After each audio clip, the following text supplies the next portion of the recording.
The drama surrounding Naoya Inoue has never been about loud trash talk or manufactured hype. It has always been about inevitability. About the quiet, suffocating feeling that spreads through an arena when opponents realize, sometimes far too late, that they are trapped in the ring with something they cannot outthink, outrun, or outlast. Inoue doesn't posture. He doesn't beg for respect. He dismantles men until respect is the only possible conclusion by the time the world truly began to understand what he was. The damage had already been done. Divisions had been cleared. Champions had been flattened. Careers had been permanently altered. And yet, each time, the narrative repeated itself. This time will be different. This opponent is bigger, smarter, more violent, more experienced. Every fight carried the same promise of resistance. And every fight ended the same way, with Inoue standing alone, calm and expressionless. While another challenger tried to piece together what had just happened by 2017, Inoue had already left the flyweight division in ruins. 6 title defenses. 6 statements. Fighters didn't just lose to him, they emerged changed. Slower, more hesitant, less willing to trade. And still, critics clung to the idea that he hadn't been truly tested. That eventually someone would walk him down. Someone with size, someone with grit. Someone who wouldn't fold under pressure. That belief led directly to the night he faced. A French powerhouse riding a 31-fight win streak. The logic seemed sound on paper. Bigger frame, more professional experience. A resume built on durability and volume. The assumption was that Inoue would finally have to fight backwards, finally be forced into deep waters where his power alone wouldn't be enough. Instead, he treated the bout like a demonstration. From the opening bell, the difference in speed was alarming. Inoue didn't just punch faster, he thought faster. Angles appeared where none should exist. Openings were created with feints so subtle, they barely registered until fists were already landing. By the end of the first round, it was obvious that size meant nothing if you couldn't see what was coming. The finish was brutal in a way that unsettled even seasoned observers. Inoue cut off escape routes with surgical precision, stepping laterally, closing space, and digging into the body with shots that made the entire arena wince.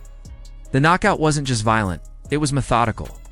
A reminder that pain accumulates and that Inoue understands exactly how long it takes before a body gives up on its owner.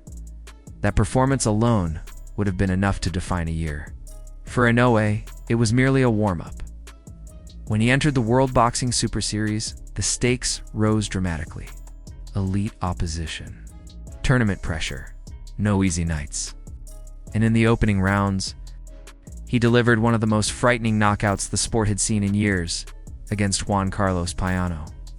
The bout barely had time to develop before it was over.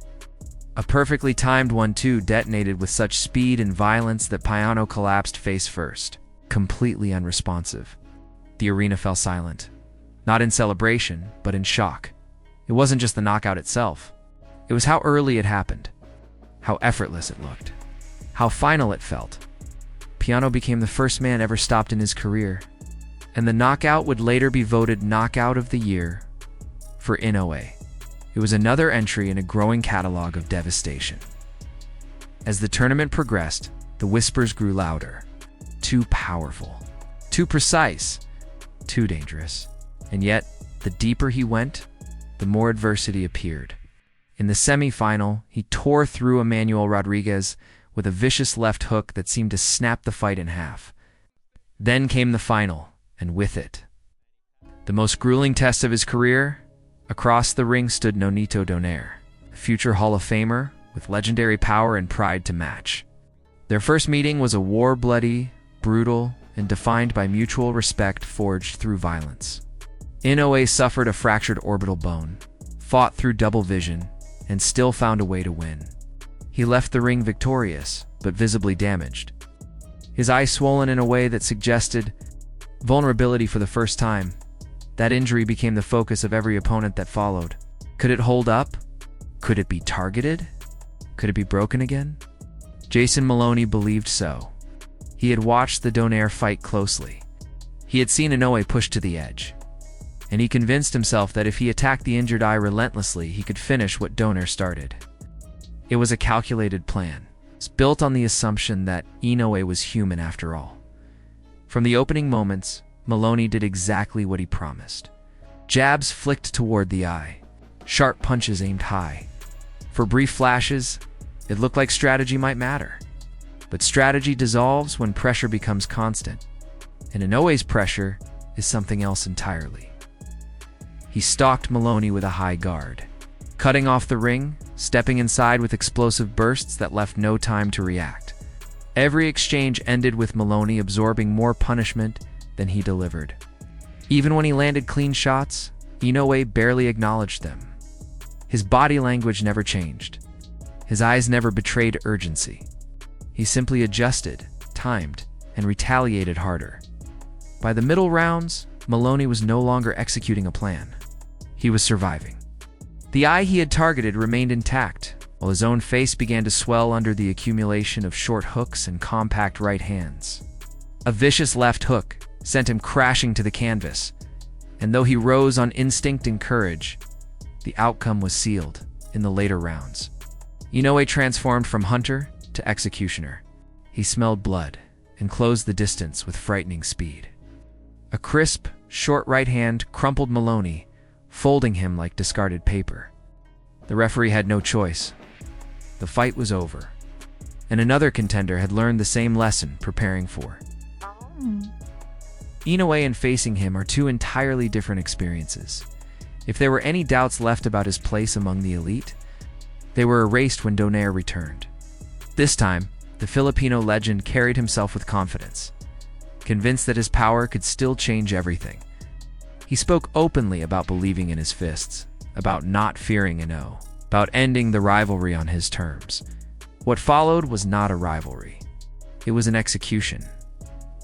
From the opening exchanges, Inoue's timing was sharper, his reactions faster.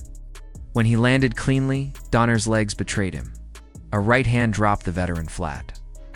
Confusion written across his face as he tried to understand how he'd ended up on the canvas.